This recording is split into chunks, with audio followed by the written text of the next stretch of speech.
What's going on, everybody? Welcome back to the podcast. Welcome in to another episode of the Triple Play Fantasy Baseball Show, a proud member of Fantasy Points and the Fantasy Points Media Group.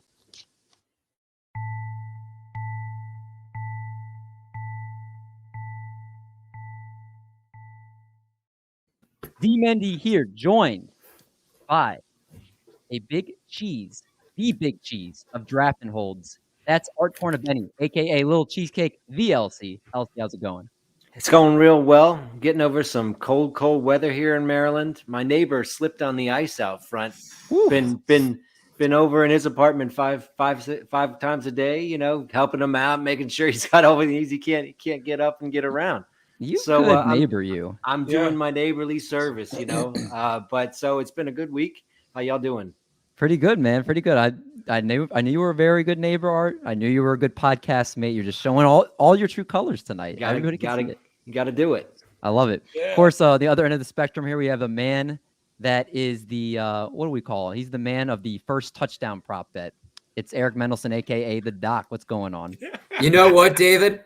I'm just mad I didn't bet more on a Tyree Jackson. I usually poop on you in the beginning, but thank you for that touchdown. Plus 3,800 for a guy that never caught a pass. Just bravo, David. Only compliment you're getting from me today. You're welcome. I'm glad you should just put more money on it. I did all the research. You will reap the benefits. That's all. It's a team. I'm the one with the bookie. You're the one with the brains. There you go. Right. Of course, the last member of the normal crew here, the man that now parties with prospects on our YouTube channel. It is Marty Tallman. What's going on, man? Hey, as always, I'm so excited to be here. I absolutely love our guests, as you can already hear them laughing in the background.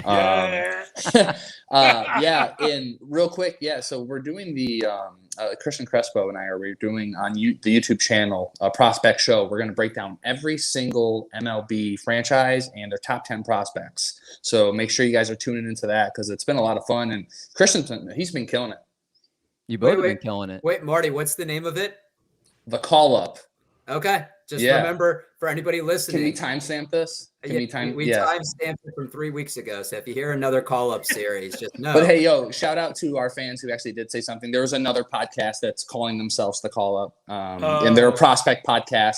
And our fans are right there. Like, hey, what about, the one that's already going on? So shout out to you guys. I didn't know who that was, but he like actually shouted out. He's like, Triple Play already has it. Yeah, but we don't mention the other company that's doing it. No free PR for them. There you go. Who has the time? But I need to, it's been long enough. I got to intro you to our guest here. We welcome in a man that only knows how to bring it one way, and that's hot and heavy. The creator of his MLB moving averages algorithm. He helps you stack those dollar bills on Twitter, on the Mayo Media Network, and his own YouTube channel, Cork Stats. Ladies and gentlemen, the man with dollar bill signs and graphs as far as the eye can see, the big dude with the big mouth in the Big Apple, the only person I know that gets me amped up like I just drank an energy drink. It is Big Johnny Stud, a.k.a. John Laghezza. How's it going, man? Yo, man, I am blushing. I'm so happy to be here. And, of course, right off the bat, the last time I did the whole, lovey-dovey thing, and I was not going to do it this time. And then, of course, my man Little Cheese comes out, and aside from all the money stuff and all the baseball stuff, where do we all get along? And this is the truth. All really good people. I hear stories about that, about helping your neighbor. Dude, I do that. I have carried a grown man with MS who lives in my building up the 3 steps from time to time. And you know what? These are the things that you do when you don't ask for rewards and you don't ask for the thank you, but you get my thank you because, it takes a village. And to what Marty was talking about with the prospects and taking a village, I will be making sure that I'm listening because for all the stuff that I know I'm very good at, prospect work is one of the things I find I have to outsource. So I'll be following you, Marty, because I need to know exactly who to get and where. Because, listen, we're going to talk about all the drafting strategies. Prospects is one of the most volatile parts of the market, these huge payoffs, but there's a lot of goose eggs on the other end of that rainbow sometimes. So I'll be looking at you, Marty, over the next couple of weeks for sure. I appreciate that. And we'll be getting into Dynasty as well. I don't know if you're dabbling in that yet. But I don't. But when you're doing draft and holds, there's almost an element of that. Right, because it's the long game. Yeah, I'm not thinking about 2023, but I am thinking about September and October, right, and kind of doing the calculus of complementary or corollary plays, plays that correlate together. So yeah, I'm with you 100%. I'm going to be all over that. Like I said, it's been a hole in my game. And sometimes, reaching for the shiniest guy at the highest cost is not where you want to be. But you know what? I think it's good that people are like, hey, I don't know everything. There's definitely plenty I don't know that Little Cheesecake doesn't know. Doc, of course, like. So I think it's really cool because it's like, hey, like we're always learning from one another. Like, of course, pitching, you're listening. The pitcher list guys are awesome, and like Curlin is a good hitting genius. He really studies hitting. So I think it's really good to use your resources that's out there to make you a better overall fantasy player. But John, I'm pumped to have you tonight. I'm going to ask you, of course, at the end, all the great stuff that you're doing. I want you to plug that, and I want you to say everything that's great. But I do want to kind of dump in because I want your knowledge in tonight's show. We got to have everything that you have because tonight we've got drafting in points leagues versus roto leagues. So in honor of Big Johnny Stud, I want to talk about some studs in each of these formats and how they're different and how their value is different in each of these different leagues here. So it can be very tough for the casual fantasy player to not know the difference in drafting points leagues versus roto. So if you're entering a new format this year, guess what? We got your back and we're going to help you out today.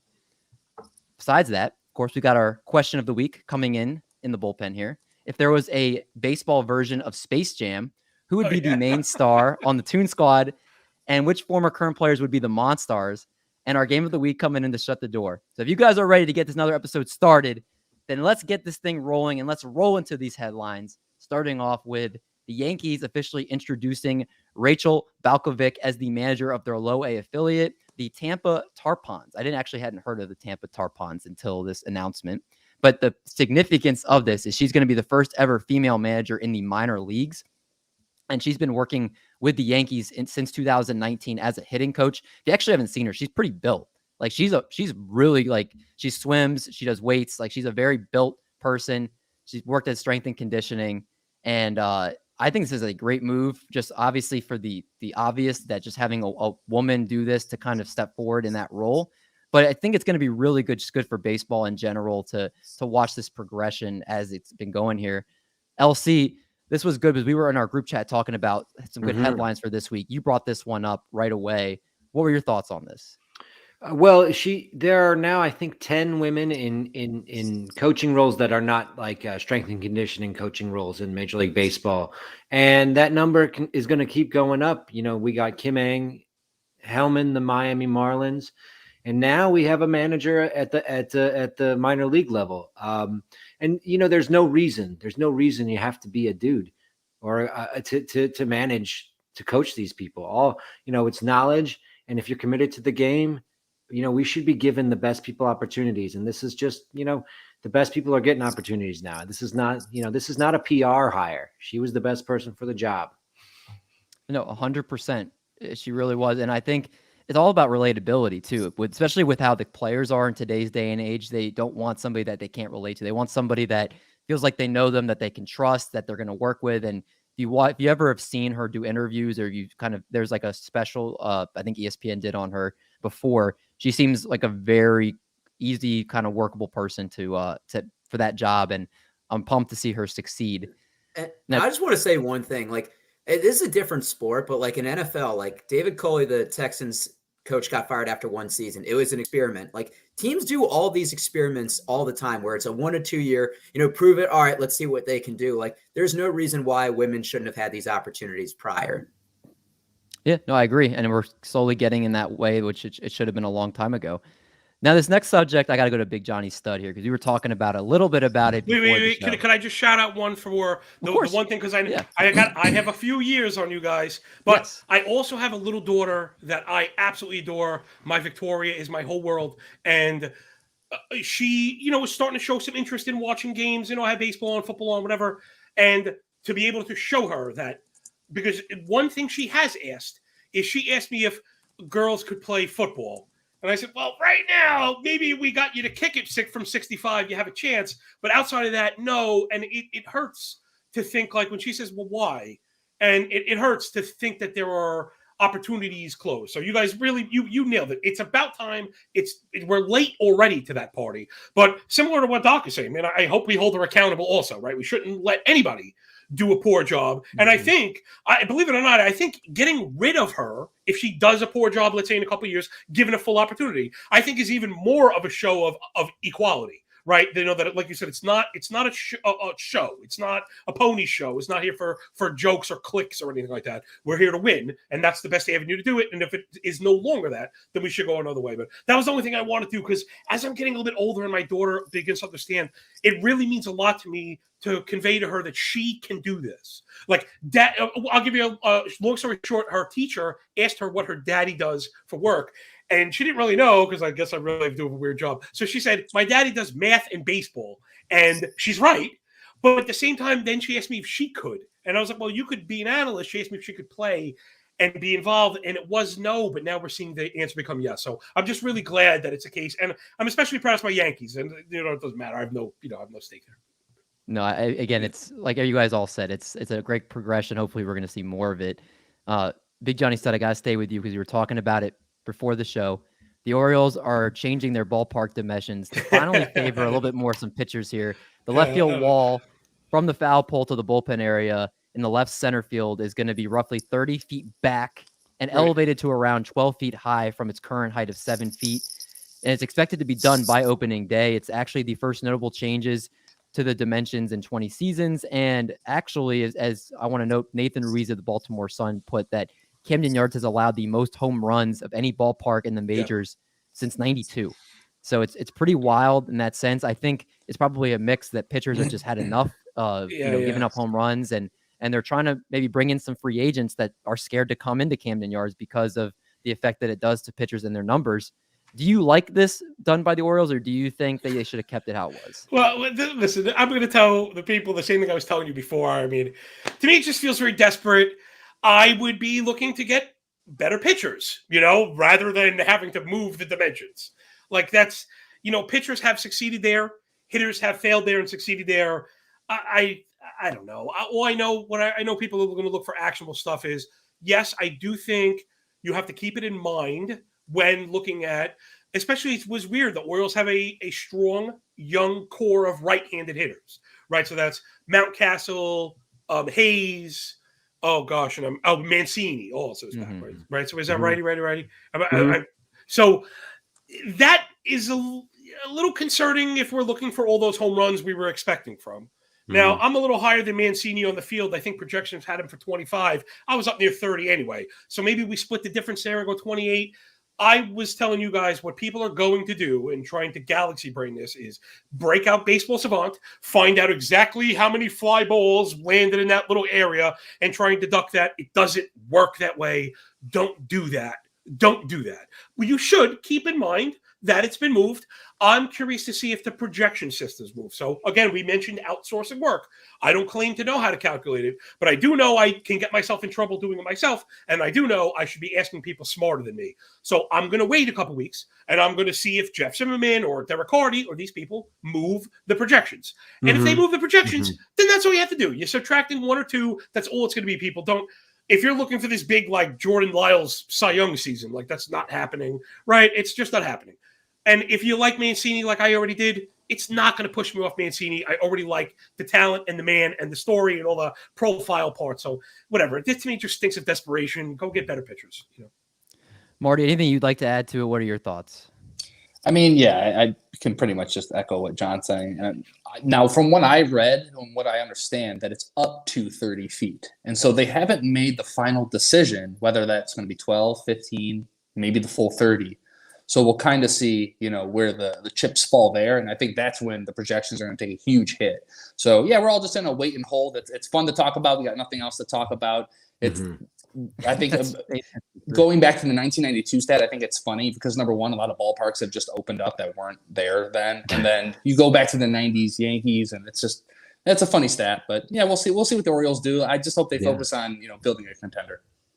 All right, last bit of news we'll get to real quick here that Jon Lester has announced his retirement after 16 years. One of the league's most reliable hurlers over the last decade. He leaves a fantastic legacy, tossing 2,740 innings over 16 MLB seasons, 3.66 ERA, won 200 games and struck out just under 2,500 batters, 5-time All-Star, won 3 World Series across two separate franchises, of course, little cheesecake with his Cubs and then the Red Sox. A little cheesecake. Why don't you just say one thing about what will you remember most about Jon Lester, since he played for your team, none of our teams? Well, Lester overcame cancer to come back and become that pitcher. That happened really early in his career. So the guy's a fighter, and he always was a fighter on the mound. I remember he had a problem throwing the ball to first base for years and years, and so he became really, really, really good at not letting people get on first base. Like, he would really just try to keep people off first base. The guy is the type of pitcher that you want on the mound when it's a big game, because he's going to give you every single ounce that he has. I loved watching him pitch. I love having him on the Cubs. I even liked him when he was on the Red Sox. Yeah. Again, I think I didn't have the exact quote, but he pretty much was like, I'd rather end it on my terms, hand them my jersey rather than them basically say I need to retire. So I respect that about him. Again, a great career, and it'll be interesting. He might be one of those guys that just borderlines the Hall of Fame. I don't know if he'll necessarily get in or not, but again, a great, great career. On that note, before we get started into the main topic of the show, remember, if you enjoy the content of Triple Play Fantasy and want to hear more of what we got, make sure you check out all the great things on the Triple Play Fantasy Network. We've got podcasts in baseball, basketball, and football. Tons of great content on the YouTube channel. You can see us talking about sandwiches with Eno Saris.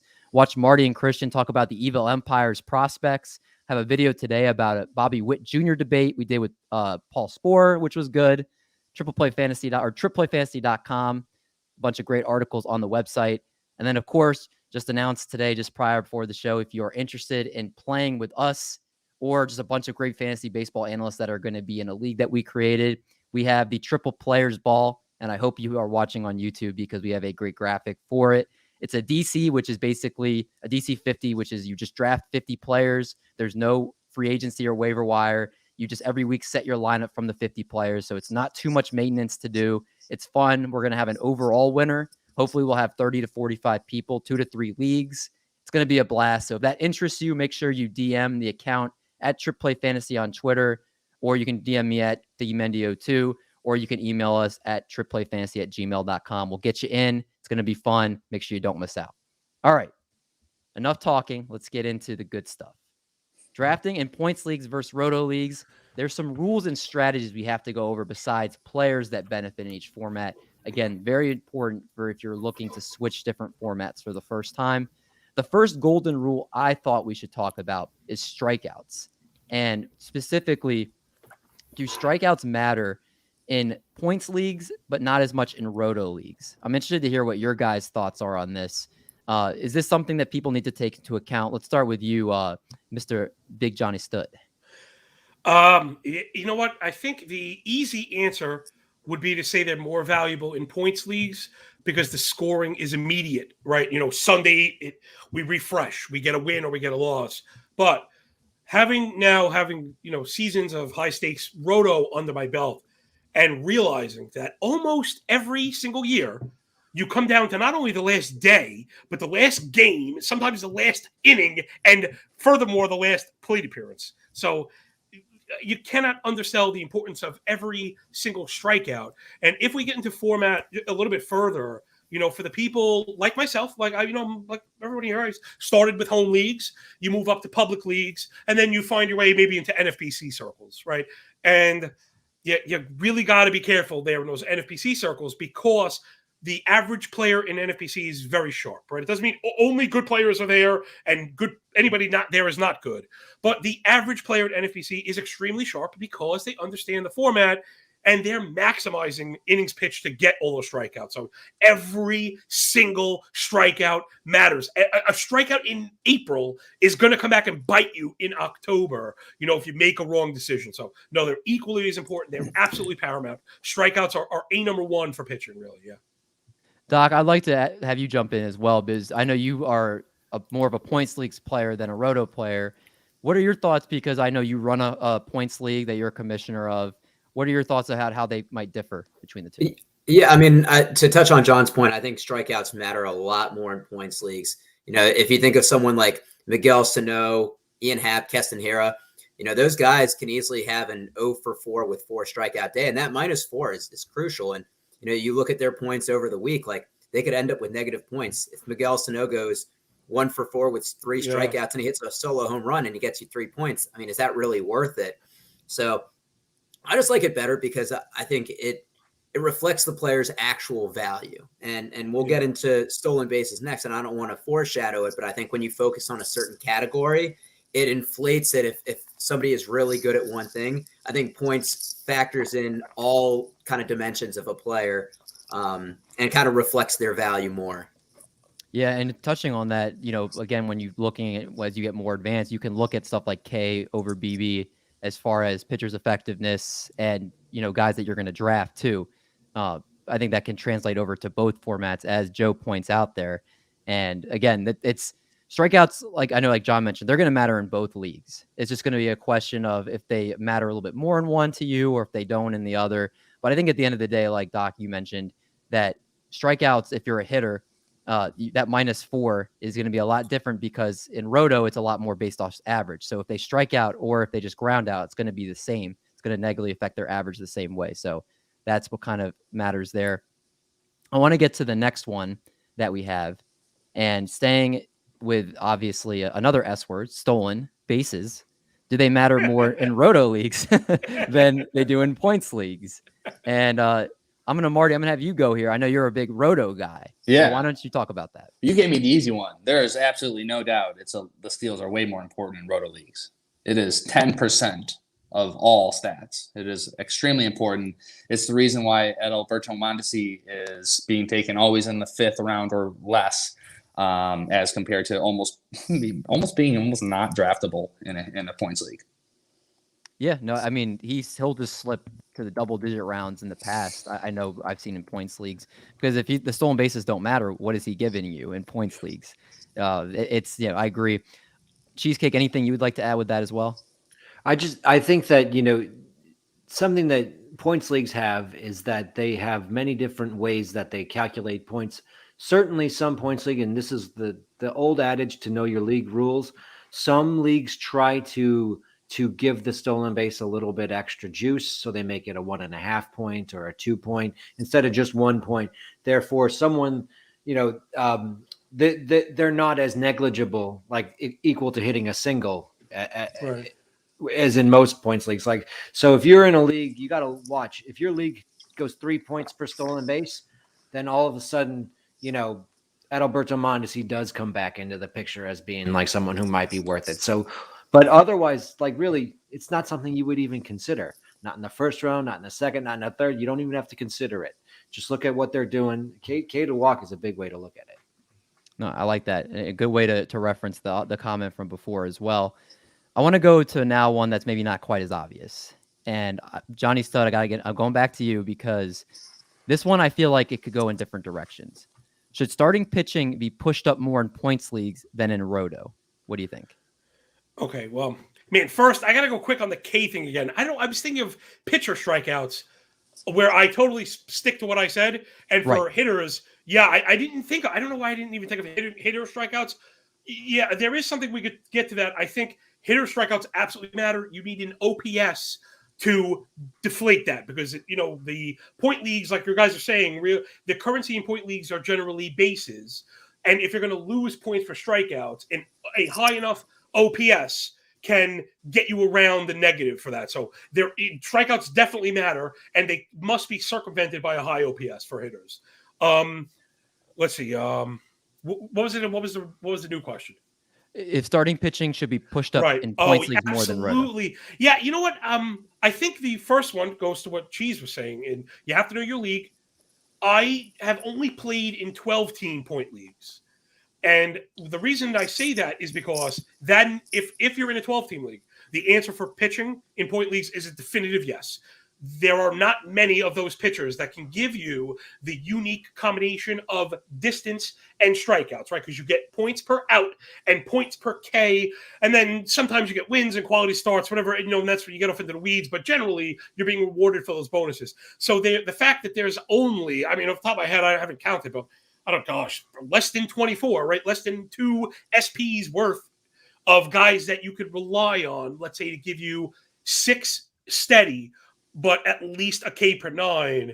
There aren't many of those guys. And to expand on it, the reason why, everyone, is because of the disproportionate calendar. The way the calendar hits differently in point leagues, it's just what it is. A starter can go 2 times. So if the points are set up in a way that a starter can be on par with a hitter for a week, give the starter a second start. And it's really not fair, right? It's not fair. And a lot of us who have played head-to-head know that can be the bane of our existence come the playoffs, where you can have the better team, but if you're up against somebody who has 10 starts opposed to your 5, you're going to have a hard time catching up. It's just part of the game. So all of that being said is not only why you need to put pitchers up, I usually try and overshoot my rotation by at least an arm or 2, because in a 12-team league, I'll stream bats all year long.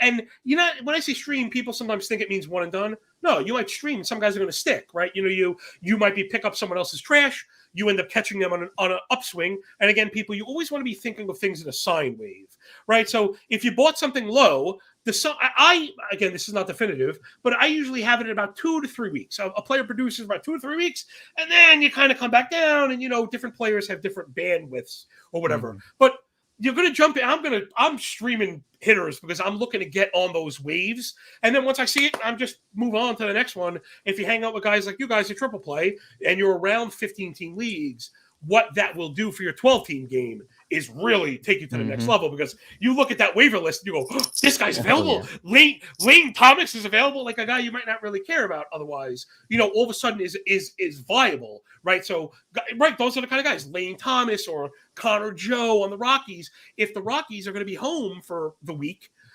geez, Connor Joe all of a sudden is an outfielder too, and he might be sitting on your waiver wire. So or you're going to Baltimore, right, with there's tons of home runs and bad pitching. So streaming for hitting in 12-team leagues especially, I think you can get around, because remember, right, some guys only going to have 5 games, some guys going to have 7. I always focus on those pitcher opportunities where I might even take 6 starters out of the box, you know, only needing 5, because I want the double start, because I think that's how you win. No, 100%. I like how you touched both sides of the ball on that one. Like pushing pitchers up in points leagues because you get the quantity that they have. Like you said, the elite starting pitchers, they get the distance, they get the strikeouts. But then also the fact that if you get those elite starting pitchers, you can stream hitting a lot better in points leagues. And you can basically, you can get those hot stretches, the Connor Joes and the Lane Thomases. And, you know, even like those types of guys that you might see that are hot at a specific time or have a good location that they're going to play at. I think on all points, you definitely hit those well. Doc, again, as a big points league player, is there anything that you feel like you'd like to add as far as? I mean, you know, when you lead off with Johnny and he makes all these great points, there's very little you can add. I will say starting pitching is volatile in points leagues. It can serve you very well where, you know, somebody can, you know, give you 30 points, but if they blow up a la Tyler Anderson against the Angels, where he can really get you negative and derail it. But I will say, to touch on his point about going the distance, if somebody gives you 5 innings, 3 hits with 1 earned and 2K and gets the win, that's going to help your ratio in a Roto league, because, you know, obviously good whip, they get the win and they get some innings. That's not going to give you the upside that somebody that might be able to throw a complete game can go. So I really do think that, like he said, you need to attack that starting pitching early. You need to get at least 1 ace, you know, and I know that there's very few quote unquote aces, but if you can lock in 1 or 2 guys where you don't have to worry about streaming, or, you know, if they have 2 starts, then you're set, you know, you don't have to worry about them going bad matchups. So I agree with him on that. And I know that's our strategy, David, at least you and I, as we try to get pitching early. Yeah, you get pitching early, and then Johnny touched a lot of those. And again, also like Joe mentions here, better to have pitchers you trust than you stream, and then a Tyler Anderson gives you a negative 28, right? So I mean, are you a 2-start streamer? I'm going to be honest. To me, that's the sign of a novice player in head-to-head. Somebody that 2 starts, where I'm the guy, I take my quality 1 over the iffy 2 all the time. And those 2 starts, I find they really are more of a disservice than anything. Because like Doc's saying, if you don't get the production in start number one, now you have a one-start guy that's not any good, right? But you got, you not say fooled, but you got lured, right? The carrot was hanging on the stick. You said, wow, if I could get 20 on Monday and I could get 20 on Sunday, now I got 40. But if Anderson only goes out and gives you 3, right? Let's say he's just okay. He goes 4 2/3, he gives up 1 or 2, couple strikeouts, not really anything. Now all of a sudden you have Anderson for 1. And that's not what you wanted. So I focus on quality, not quantity. When the schedule hands you the quantity, then by all means you take it.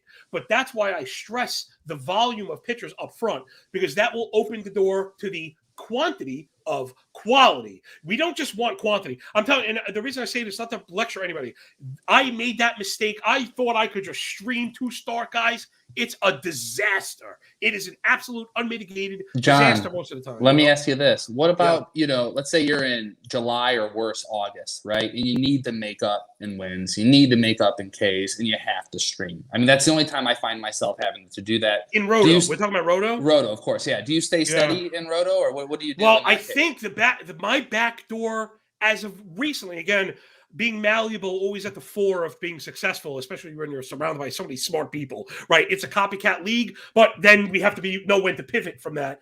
I've been going towards high impact relievers in that case, because we always need saves. And nowadays a guy like, I don't know, gosh, I wish I was more prepared. I don't know, Darwinson on Boston, or Aaron Bummer on Chicago, or Kendall Graveman. I'm just thinking about high impact relievers that are not necessarily save guys.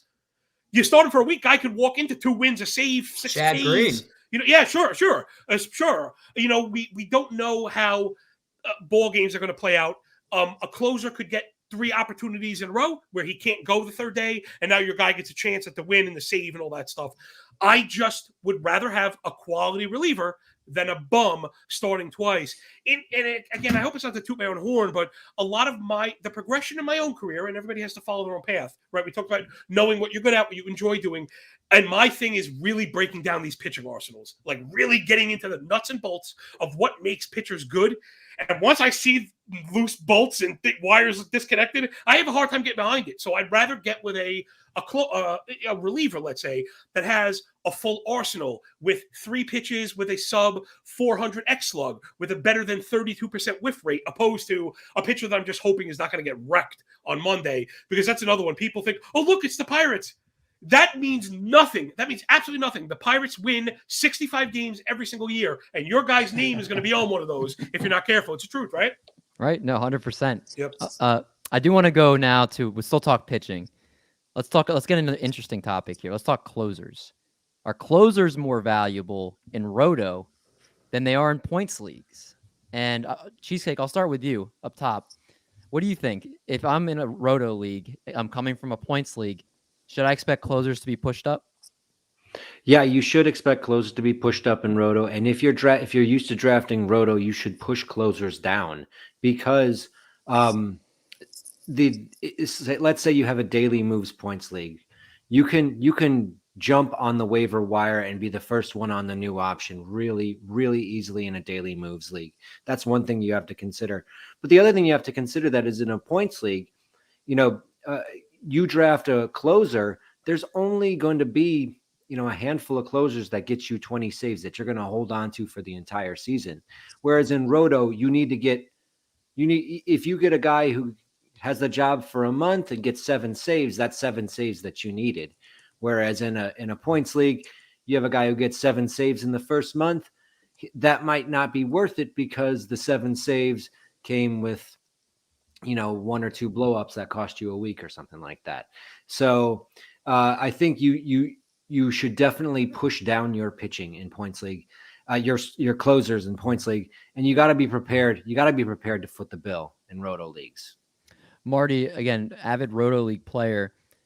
I think it's kind of, at this point, we know we're probably pushing them up in Roto. How high are you pushing up your closers in Roto? What round do you feel comfortable taking closers? As high as the second round? No. So just a little bit of frame of reference. So Liam Hendricks right now is currently at an ADP of 35. So if you're playing in a 15-team league, you're looking at about third round, middle of the third round-ish. That's too early for me. I want a top 5 closer. So a Chapman, falling down to the 5th, 6th round, I'm more in that space. That's where I feel comfortable. And I think this is something a lot of us need to do, is really study the bullpens of every single organization and take all of your shots at the second guy in line and just line that up maybe with your 27th, 28th, 29th pick and hope you hit one of those guys, because there's going to be 10 relief guys who get you 15, 20 saves. You may not even know their name, right, going into the season. So just that's part of it. I think getting a high-end guy in the 5th, 7th round, starting around there, and then building at the back end on a high upside guy who's maybe not in that role, but he will be a closer by the end of the year. No, that's a good point, Dad. You got to stay active. Look at these bullpens. There's some great resources out there. Greg Jewett is known as the relief pitcher whisperer, always putting out stuff. He sends out emails where he kind of gives you the updates on the closer charts. MLB.com, I know, has like the next in line too. Like there's a lot of resources out there. And real quick, I'm going to plug our own Matt Goodwin. He did a really good job of, he has 5 relief pitchers that are maybe 2nd or 3rd in line for like a draft and hold setting. That would be perfect. So go on the Triple Play website and check that out. Great plug there, Marty. That's professional right there. I love it. And again, like Joe points out, also, if you're just keep it eye with the league format. So if you are in a points league, I think normally it's just the normal settings. Saves are worth 9, if I'm not mistaken. Or no, I'm sorry, where they're worth like 5, I think.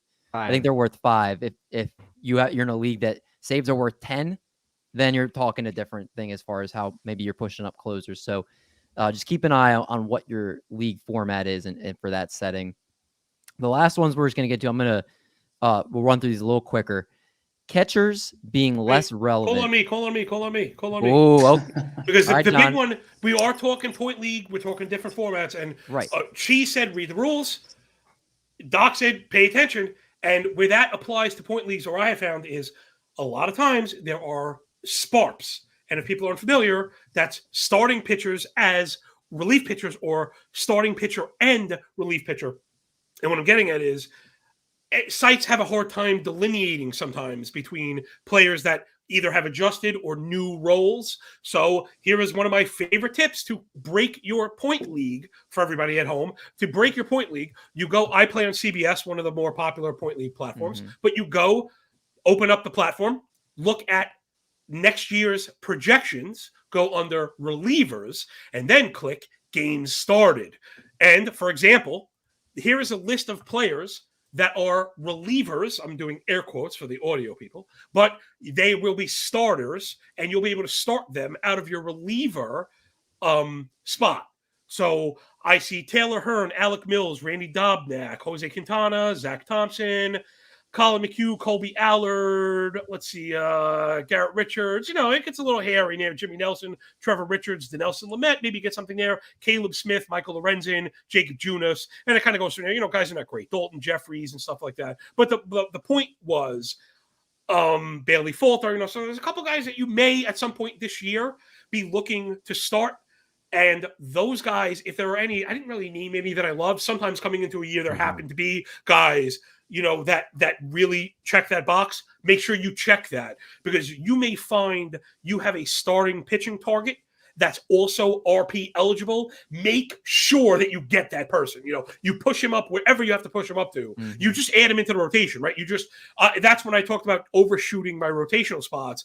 If I have 5 and there's a starter that reliever I like, that's 6, I'm going for 7. And I'm going to look to work that pitcher into either the bullpen or the rotation. Again, it's all about maximizing 2 start weeks with people you believe in. That's really that's just the name of the game. Get as many good pitchers as you can, because the guy streaming will be a step behind you, And that spark thing really does work, because again, man, bad closers can get you stung.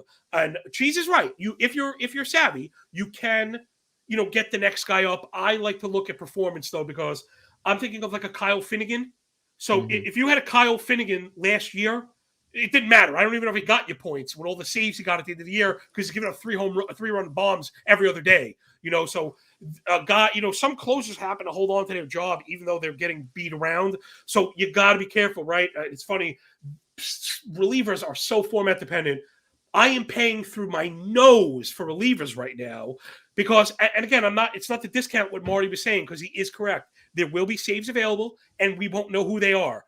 That's my problem, though. I don't know who they are, so I don't want to start throwing darts at potential zeros where I know you have to hold your nose and eat the draft capital. But if you grab 2 legitimate closers, I understand they're going to be going in the first 6 rounds, and that is enough to make you nauseous. But if both of those guys give you a pop at 20 to 25, those 40 to 45, 50 saves, maybe more, is going to be worth at least 8 or 9 SGP, right? It's going to be worth a 9 in the standings. And then while you're taking, and not to pick on anybody, while your other players are taking 6, 7, 8 stabs at potential zeros, I'm stacking plate appearances and innings pitched. Stacking. No rookies, no prospects. Everybody's on a 40-man roster. Like, I came to win the overall this year. In those draft champions leagues, they're extremely difficult. So I'm not saying that I'm right and you're wrong. It is different. But what you need to do is map out those players, right? What Marty's saying, Marty is correct if you do the work. Don't just go into the room and say, well, I'm going to figure it out on the fly, because the guy that you had in your head is gone 6 rounds earlier than you were ready for it. And then you become reactive opposed to being proactive sometimes. And that's how you get in trouble in a draft room. We're here talking about theory, right? So that's always at the core of it for me is, man, I don't want to spend the draft capital, but I'm saving emotional capital, if that makes sense. It's a give and take, I love it. I'm just sipping on that knowledge. All that knowledge he's spit into you guys. I'm just sipping on it right now. That's some good knowledge. We're going to close this out here because I think John did a great job of covering a couple things we were going to cover as far as streaming and quantity over quality and what your side you're on as far as for that. So the last little bit we're going to get to before we talk about specific players that we might target in different formats is catchers. And if there's any difference between the relevancy in points leagues over Roto. Also, if you play in a points league or Roto, are you in favor of people not playing catchers to basically take a 0 at that position and stack up if they want to add an extra pitcher or if they want to have another outfielder, whatever they want to do? Doc, I want to go to you first here. What are your thoughts? Yeah, so I definitely think that they are less relevant. I mean, in Roto, it's kind of its own category. So if you can get like a Dalton Varsho, somebody that has dual eligibility and will give you some steals, I mean, that definitely gives you kind of a competitive advantage. But for most catchers, I mean, they're, even the Gary Sanchez's that are going to provide some power, they're going to strike out a lot. They're used, I think, more. We see more defensive catchers or ones that are, hitting lower in the lineup, 7th, 8th. I mean, if you can get a JT Realmuto or a Will Smith or a Salvador Perez, that's going to give you a little bit of an advantage, but you never know who it's going to be each year. And we thought, JTR in the 3rd round last year was as safe as it gets. And then Salvador Perez, who's picked in the double-digit rounds, has 48 home runs. So once again, in points leagues too, you're not banking on a lot of pop from catchers. You're probably banking on a big K rate from a lot of them. So I'm definitely with you that they're less relevant in my favorite type of leagues. Yeah, I think it's interesting because in points leagues, I pretty much don't draft catchers and I pretty much will leave that spot empty. And what I'll do is I'm not going to reach and take, JTR. I'm not going to take Salvador Perez. And once you get to like that 4th, 5th, 6th range, it's like the 12th catcher is not going to be too far off. And at that point, I was like, if I need to stream a catcher, I will. Johnny mentioned, if like, hey, this team is going to Coors for the next 3 or 4 games, and I want to go ahead and pick up a catcher for that team, like I'll go do it. And, or it's like, what? I have 10 starts this week, and there's a good pitcher on the free agent wire that's going against the Royals that has, averaging, 9 Ks per, 9, 10 Ks per 9. I think he's going to have a good game. I'll stash him as an extra pitcher, leave that catcher open because, if that pitcher gives me 20, 25 points, catcher's not giving that quality to me. So I kind of like that for points leagues. I was going to say, Dave, that's very Roto of you. You're taking a nice Roto strategy to points leagues. I appreciate that. I just wanted to hop in and say one more thing. Catchers don't really play every day. Like in the AL, they'll DH. But an NL catcher might play. Well, they might be the everyday DH now. Oh, I'm just saying, looking at things in the past, and I'm not even going to jump towards because MLB isn't even close to proposing anything. But catchers might play every 2 out of 3 days or 3 out of 4. So they're not going to have an everyday role like a position player in the field might. So you can, you could rotate someone that's just in the lineup and they go 1 for 3 and hit a home run. and then you drop them the next day because they're out of the lineup and pick up somebody else that is. It's the most replaceable position, in my opinion. No, I agree. And again, some people like to do it where they just take guys late, the Jacob Stallings or the Elise Diaz's, like those guys later on in drafts. And they're just like, hey, you know what? They're their team starting catchers. They're not bad players. They'll play, 5 days a week. And as long as they don't crush me, like I'll just take those guys, take my 2 catchers later on and do something like that. So there's a lot of different strategies that come to catchers, but I want to get into the last thing we're going to do here before we get to our question and game of the week. And that's going to be players that are valuable in different formats. Yeah. And again, there's guys out there that you may not think so, but it's true. And, the first guy that came to my mind was Wander Franco. And we'll talk on a couple of different players, but someone like him who strikes out as little as he does for points league. So there's not going to be too many days he gives you negative points. But again, at the same time, there's not something he does incredibly well where you're going to be like, hey, again, stolen bases don't matter in points league. So he'll give you some steals. He's going to hit, an okay average. He's going to maybe hit you like 25 bombs. There's nothing that he's like, oh my God, I got to have him. But the value of him in a points league is that he's not going to strike out a lot. And that's a big thing in points leagues. Alex Bregman's another one of those guys that's going to be like, hey, you know what? Maybe there's not going to be the 15-point days, but it's going to be, 5, 6, 4, 6, 8. It's going to be those consistent where he's going to be giving you week after week of just good, consistent production, not taking away points from you. I'm going to go around the horn here if there's just any player or two that you would like to add of someone that whichever format that you want to talk about. LC, why don't we start with you and we'll go around the horn.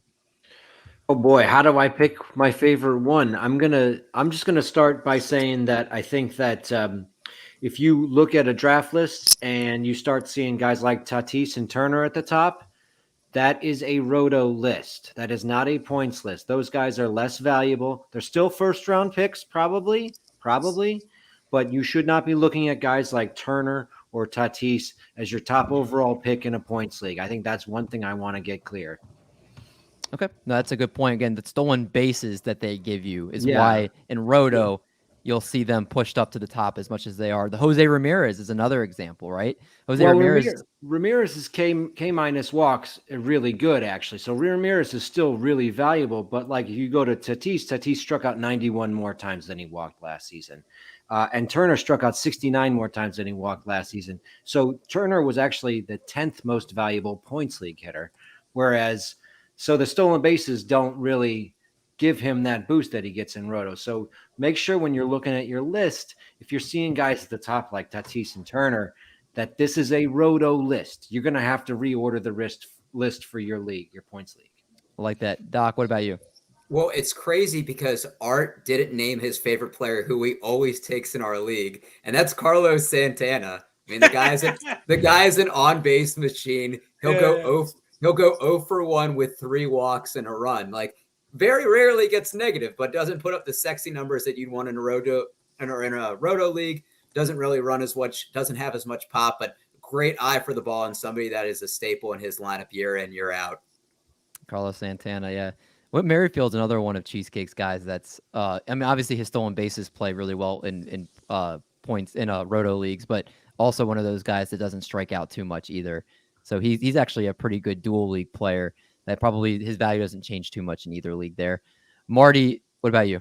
I'm going to throw some points leagues guys your way from the few leagues that I played in. Number one, let's throw it back to Joey Votto, right? Mm-hmm. Point leagues monster, everyone's favorite guy. And then Anthony Rendon, who I'm actually huge on for both Roto and points leagues this year. Stop, Marty. Stop. What do we got? Hit me with it. What do we got?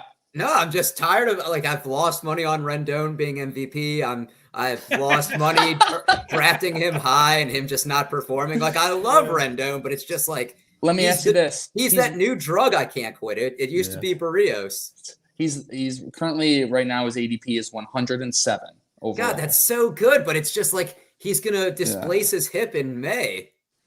Well, we'll see. But so those are my points, guys. And then for Roto, easy. Robbie Grossman. I love where he's going. He's one of the few 20 guys, maybe 25 guys. If you're in an OBP league, Grossman's elite. I mean, he truly is. And then Jazz Chisholm. I mean, I just need I like where his ADP is currently at, and for the uptick in steals. No, it's a great list, and yeah, as Joe says, Joey Votto is a points league god. It's a fact. It is. All right, John, got to go. Have you finished this out? Anybody that you want to talk about in mind? Well, yeah, I think.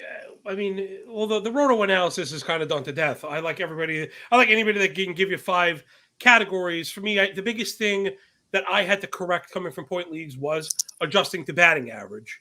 So it's just what I could be as quick as, rather than point out a person, it's more of a process. That's usually my thing. I don't take any sinkholes anymore. Like, I've set a hard parameter of, if I don't project you to hit 245, 240 is not even that great. Although, average in the league wide is slipping a bit. But if I can't project you for 245, you're not welcome on the squad. Sorry. I'll see you. I'll see you next year. You can't join the Roto team if you can't hit for average. And here comes this. We're going to do like a whole full circle thing now, right? So here comes the full circle thing. The reason why I'm able to draft those pitchers up front and even get the extra one is because of the flaw of methodology of point league drafters.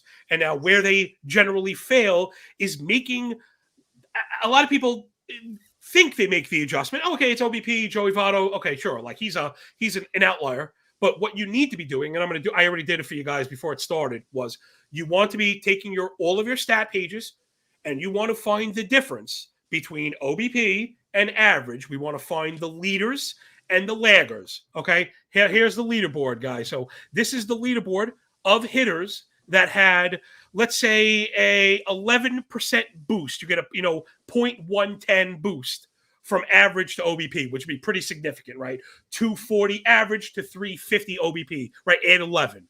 Okay, so at the very top of the board, the leader last year was Yasmani Grandal, 180 difference. Okay, so a 240 average, which is kind of whack, to a 420 OBP. He's a god, right? Then Juan Soto, even with think about this. Juan Soto with a 313 average was second, putting up a 152 disparity to a 465 OBP. Now let's stop right there and spin a quick bowl for the great point that Dave made. Right, again, and we're here. This is what we're doing, people. We're here because we're trying to make money doing this shit.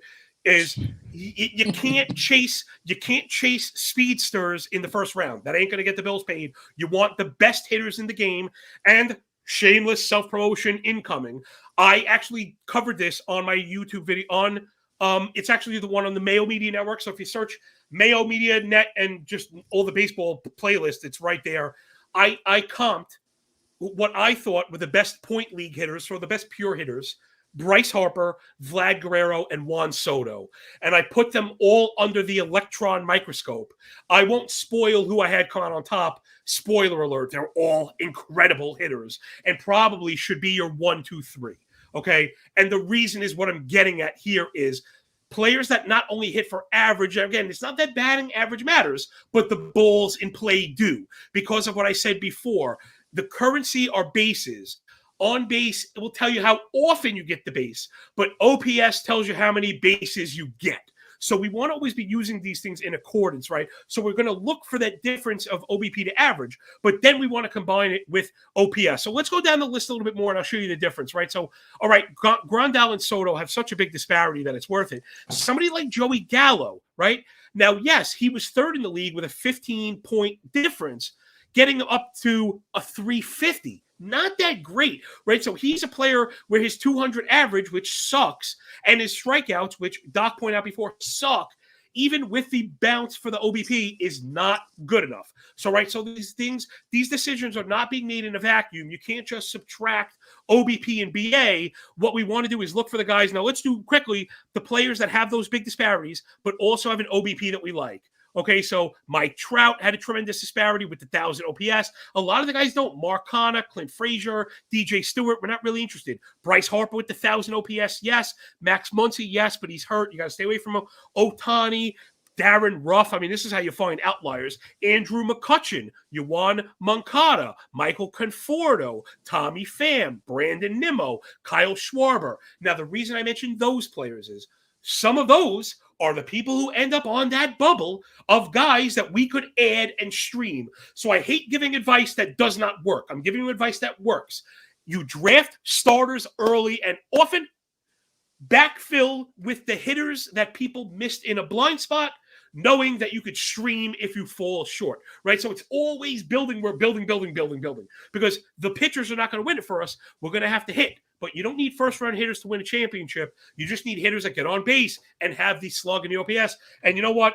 You could stream Darren Ruff every time the Giants go to Colorado, and your league mates are going to go, why did little cheesehead Ruff? That's so weird. He doesn't even play every day. I don't understand. Why no. But because you were sharp, he looked at the matchups. He's going to Coors and is in a favorable handedness split.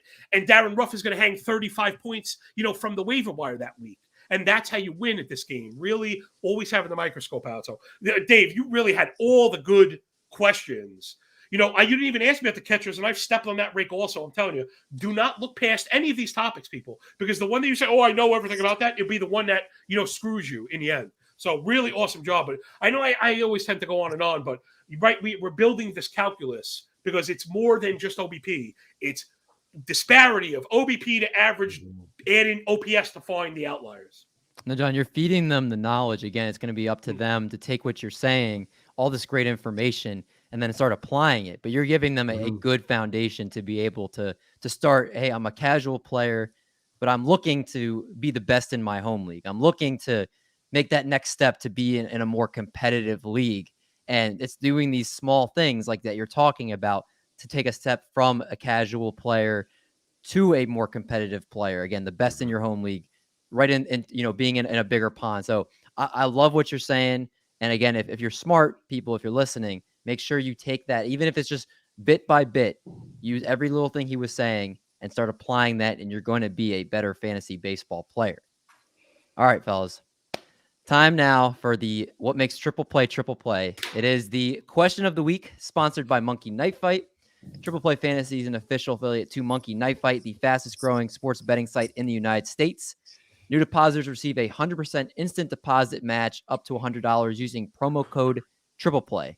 So, Marty, with the question this week, if there was a baseball version of Space Jam, who would be the main star on the Toon Squad, and then which current or former players would be the Monstars? This is actually, Marty, this is, I think, one of my favorite questions we've had in a long time. This was a very unique one. And Dave, I have to shout out my girlfriend, Tyler. She is the one that came up with this. We were laying in bed. I was like, I got to come up with a game. And she's like, she said the first thing. You're like, somebody else already did that. And then she came up with this one. So shout out to her. Thank you, honey.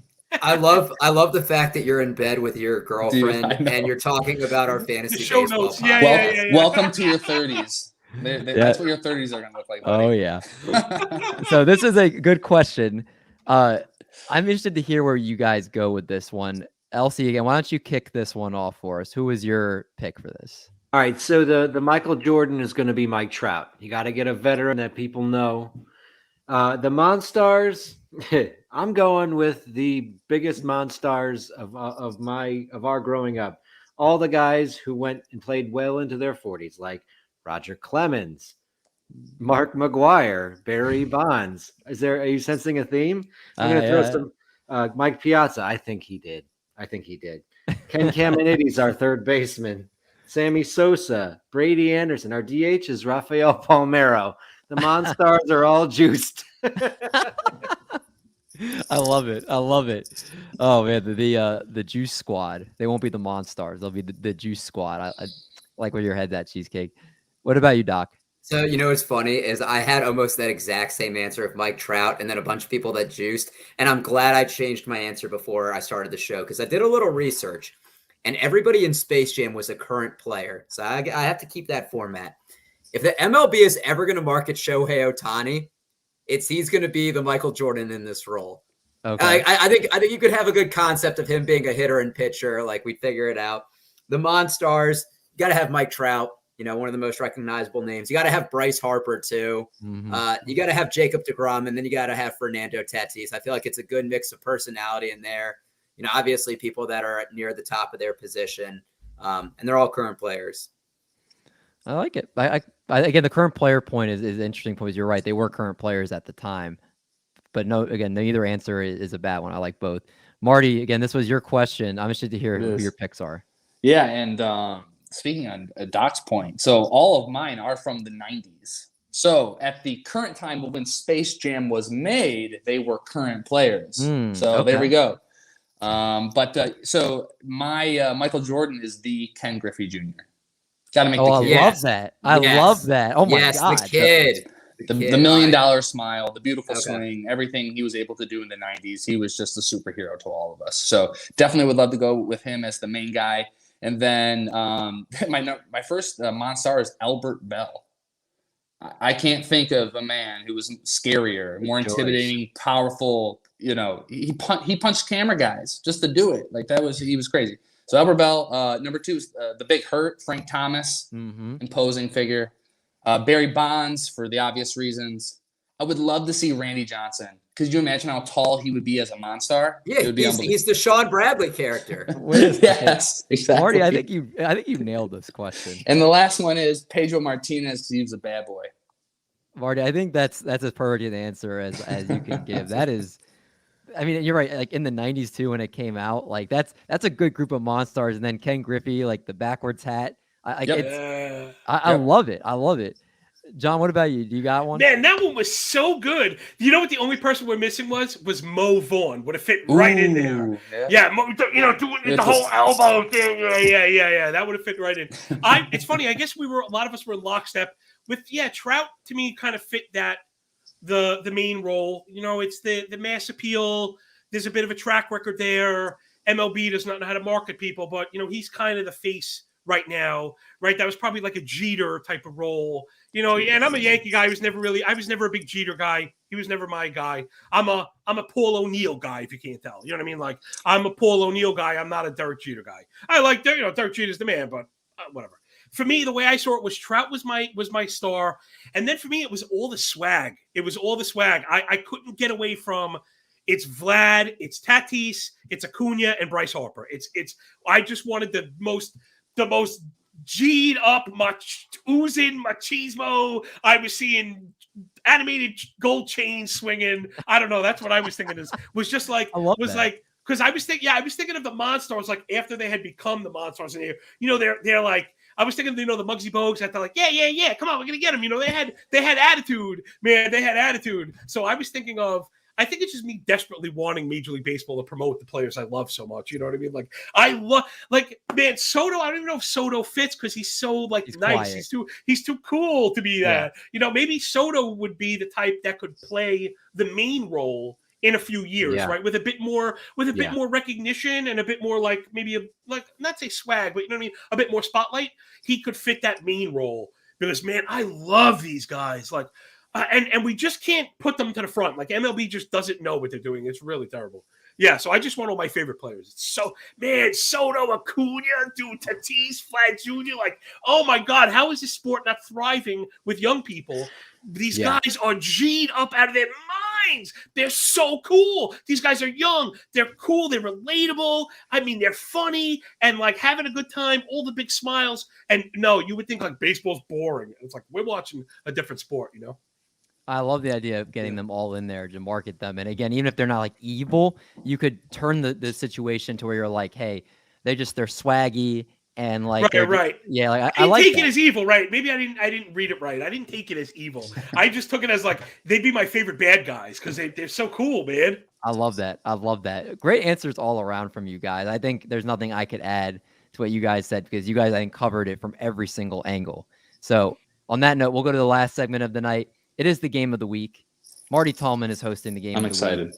What do we got on step? I'm super excited. I'm going to rekindle the last game I brought back, or I brought on to the show because number one, Doc missed it, so he didn't get to do it. So I was bummed out about that. And I think it's something John's going to love. So John, this is something we've all played before, but let me know if you need. I'm going to go through the rules regardless. So for this week's game, we're going to look at current and retired MLB players who have other talents, hobbies, or careers during or after they are done playing baseball. Okay?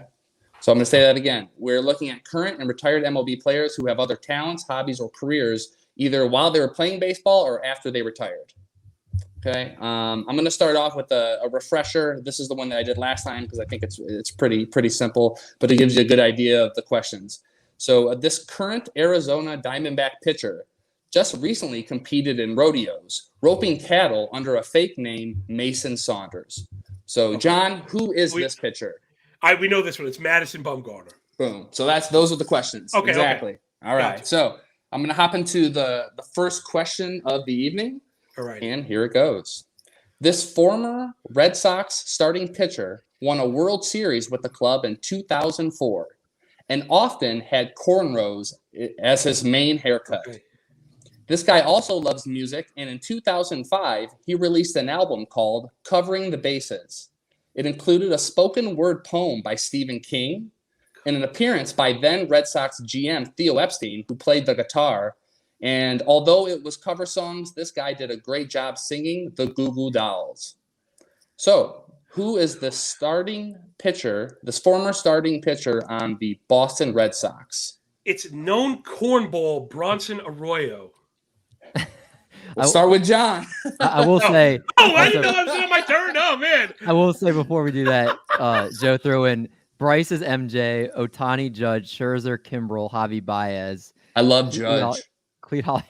Right, we don't have to change him into a Monstar. He's already there. AJ Przinsky as the catcher for the Monstars. Ooh, dynamite. Dynamite. That's that good. Is a fantastic pick, Joe. No one's hated more. That was great.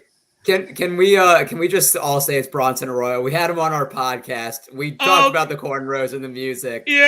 So it's good you started out. All right, everyone gets one. You guys keep track of your score, though. Okay. All right. Number 2, this current Major League Baseball pitcher was born in Korea and currently plays for the Blue Jays. He's also best friends with the K-pop group BTS, and they have even produced music and commercials together. Who is this current Toronto Blue Jay? Starting with you, David. I think it's Hyun-Jin Ryu. Art? I'm going to echo Ryu. Doc? It's got to be Ryu. And John? Yeah, Ryu. Oh, I wish you didn't give the team name because that really kind of gave it away. That was Well, here's the thing. Last time I didn't do team name, and each one of these guys looked at me like I, asked them some kind of like. No, it's because I wasn't here. It's because I wasn't here. I would have gotten it. Right, Eric. He's a known. Doc is a big BTS fan. Known BTS. Yeah. All right, cool. So everyone's got 2. All right, number 3. This current White Sox player just currently produced a rap album last year with one of the songs being called Desastre Personal. Who is this current White Sox player? Starting with you, Cheesecake. Yoan Moncada. Doc. I'm going Moncada as well. MLB moving average. Yeah, I that's what I thought it was to begin with. I would have liked to get creative, but I think that's who it is. I'm going Moncada. Yoan Moncada now is the correct answer. Yo, Moncada now. Now tell me, did you guys do some studying before this? Because last time you No, guys I mean maybe I saw. Take away the teams now. I saw one of the cover photos on that album. It's like him in a driveway with like a red Lamborghini, and he's just wearing a. You bought it on iTunes. I got it, dude. It's cool. Yeah. Oh, I try to support. Yeah. Right. He's struggling artist.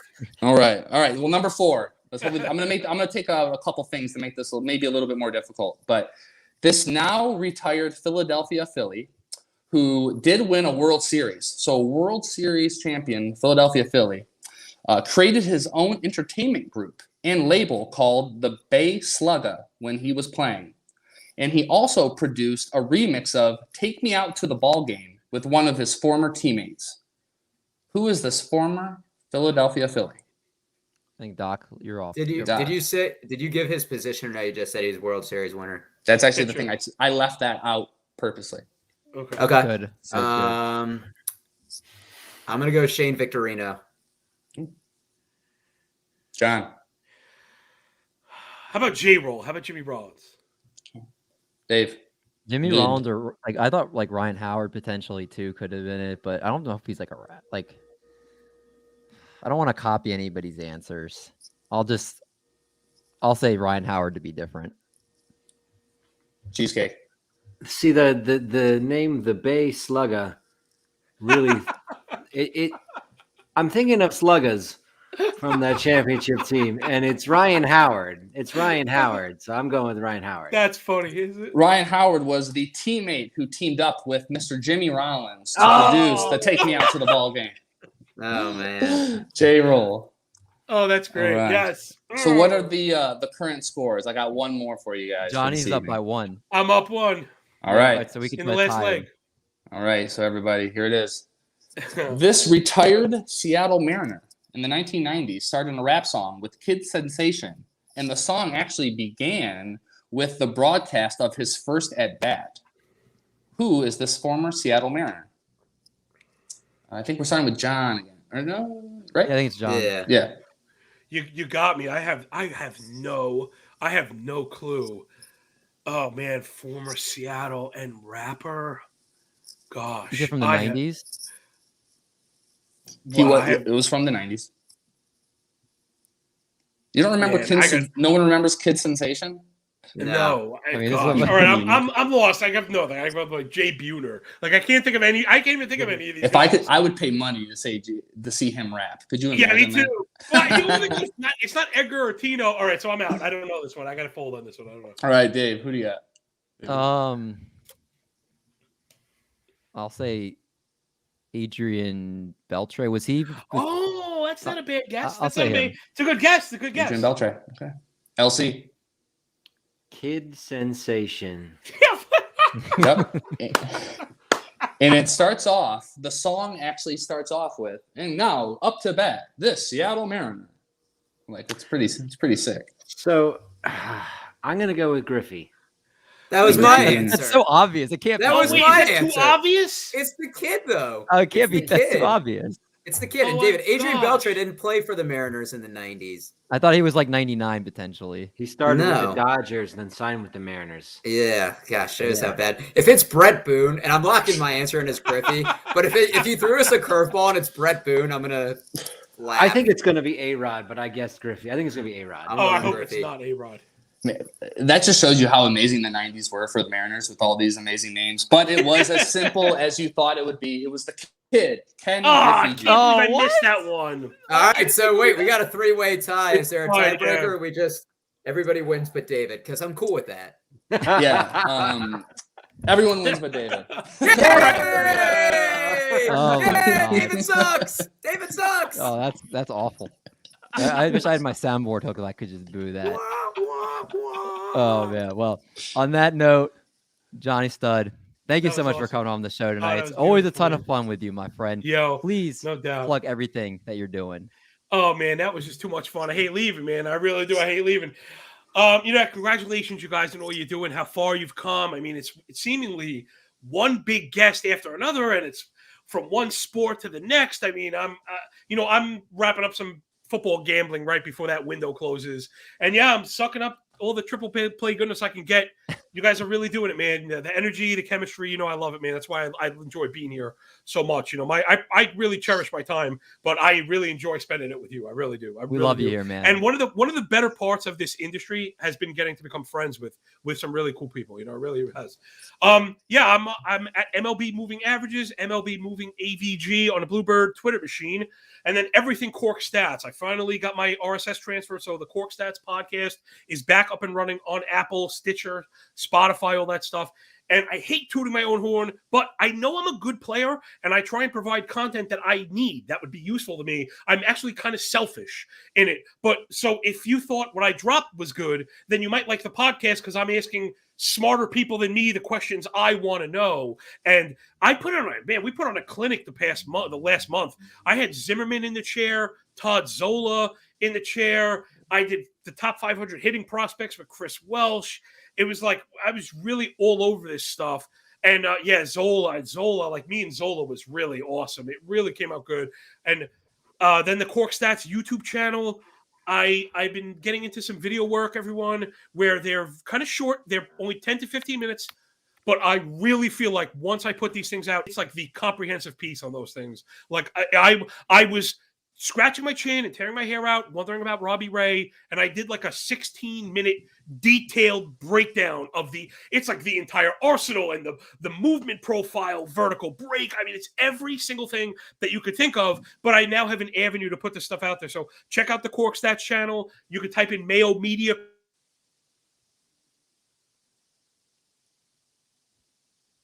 Type in Mayo Media Network and you'll find his stuff.